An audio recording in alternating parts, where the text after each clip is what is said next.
రెండు పార్టీలు కూడా సెక్యులర్ పార్టీలు. తెలుగుదేశం అవసరార్థం బీజేపీతో కలిసినా బీజేపీ ఐడియాలజీని తెలుగుదేశం ఎప్పుడు కూడా బలంగా ముందుకు తీసుకెళ్ళలేదు. చంద్రబాబు పదే పదే వీళ్ళకి మైనార్టీలకి భరోసా ఇవ్వడం, వాళ్ళతో కలిసి ప్రయాణించడం చేస్తున్నాడు. జగన్ ఉన్నప్పుడు కొంత దేవాలయాల మీద అటాక్స్ అవన్నీ తిరుమలలో వ్యవహారాలు కొంత జగన్‌కి యాంటీగా ట్రై చేశారు గానీ, చంద్రబాబు ఆ విషయంలో ఎంతో కొంత సంయమనం అయితే పాటించాడు. ఇప్పుడు పవన్ కళ్యాణ్ వచ్చేసి కంప్లీట్‌గా కూటమి సనాతన ధర్మం లేకపోతే హిందూ మతతత్వాన్ని నెత్తికెక్కించుకోవడం ద్వారా రేపు చంద్రబాబుకు కూడా మైనార్టీలు దూరమయ్యే అవకాశం ఉంది.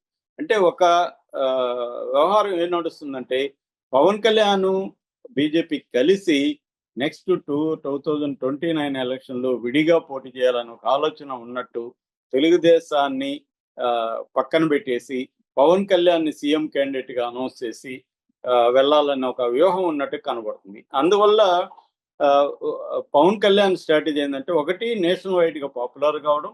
రెండవది చంద్రబాబుని ఏదో ఒక రకంగా తగ్గించుకుంటూ తనని బీజేపీని పెంచుకుంటూ వెళ్ళడం వల్ల ఇటు హిందూ మతస్థుల ఓట్లన్నీ పోలరైజ్ చేసుకొని ఇవి మన ముస్లిం క్రిస్టియన్ ఓట్లు పడకపోయినా పర్లేదు అన్న బీజేపీ స్ట్రాటజీ నేషనల్ వైడ్‌గా ఏది ఉందో అదే స్ట్రాటజీని పవన్ కళ్యాణ్ వెళ్తున్నాడు. అందుకని షర్మిల ఇప్పటి వరకు పవన్ కళ్యాణ్ మీద చిన్న విమర్శ కూడా చేయని షర్మిల కూడా ఇది ఆంధ్ర మత సేన అని ఆమె పిలిచిందంటే అర్థమవుతుంది. అట్లాగే ఇతను సనాతన వీరమల్ల అని కూడా కొత్తగా పేరు పెట్టారు ఇతనికి, పవన్ కళ్యాణ్‌కి.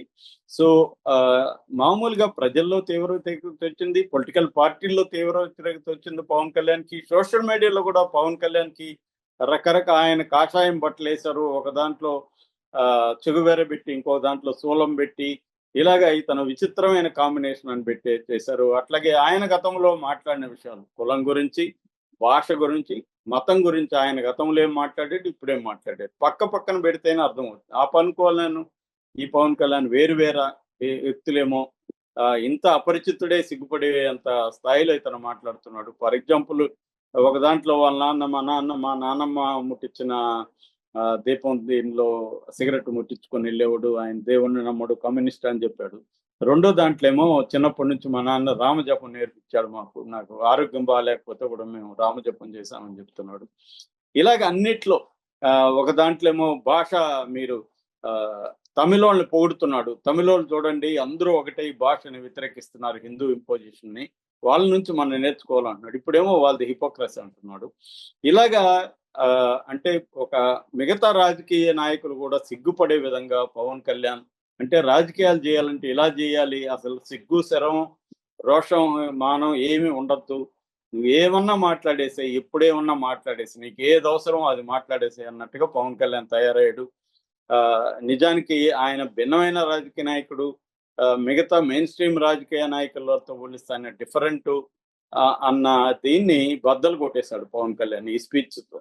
నేను కూడా అందరి రాజకీయాల కంటే ఘోరమైన వ్యక్తినే, నాకు అధికారమే పరమావధి, ఇంకే ఐడియాలజీ నాకు లేదు, నా ఐడియాలజీ అధికారమే అన్నది డిక్లేర్ చేసేసాడు. ఇది నిజానికి మంచిదే. పవన్ కళ్యాణ్ పట్ల భ్రమలు తొలగిపోవడం అని నేను ఎప్పటి నుంచో చెప్తున్నా. పవన్ కళ్యాణ్ అందరిలాగే రాజకీయ నాయకుడు, అతని గోల్ సీఎం కావడం. సీఎం కావడానికి ఏది అవసరమైతే అది చేస్తాడు అతను.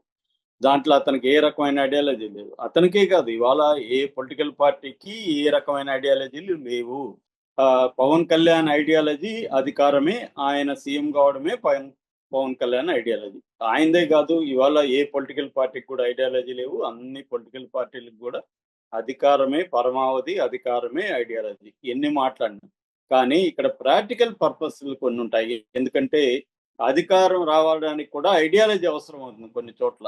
అంటే మతతత్వం అవసరం అవుతుంది, భాషని ప్రేమించాలనే ఒక తత్వం అవసరం అవుతుంది. అంటే అధికారం కోసం ఐడియాలజీ అవసరం. సో అలాంటప్పుడు చంద్రబాబుకి ఒక రకమైన ఐడియాలజీ అవసరం, పవన్ కళ్యాణ్కి ఇంకొక రకమైన ఐడియాలజీ అవసరం. Pawan Kalyan ideology, BJP ideology ఇప్పుడు ఒకటైపోయినాయి. కానీ చంద్రబాబుకి ఎంతో కొంత సెక్యులర్ ఐడియాలజీ అవసరం. దీనివల్ల ఇప్పుడు వీళ్ళిద్దరి ఐడియాలజీల మధ్య క్లాష్ అనేది ఏర్పడుతూ ఉంది. దీనివల్ల ఏదో కొంపలు మునిగిపోతాయని నేను అనుకోవట్లేదు కూటమి వల్ల. ఎందుకంటే పరస్పరం ఇద్దరికి ఒకరికొకరు అవసరం కాబట్టి వీళ్ళిద్దరు విడిపోయే ప్రసక్తి అయితే లేదు. అది ఎవరో రాసినట్టుగా భార్య భర్తలు కొట్టుకుంటూ కాపురం చేస్తారు కాబట్టి వీళ్ళిద్దరు కూడా కొట్టుకుంటూ కాపురం చేయాల్సిందే. లేకపోతే జగన్ వస్తాడు. హ్మ్. అందువల్ల గ ఇక్కడ ఘర్షణ ఐక్యత అంటారు. ఘర్షణ ఐక్యత అనేది జరుగుతూనే ఉంటది. ప్రెజెంట్ అయితే ఘర్షణ వాతావరణం కనిపిస్తుంది. దీని నుంచి మళ్ళీ కొద్దిగా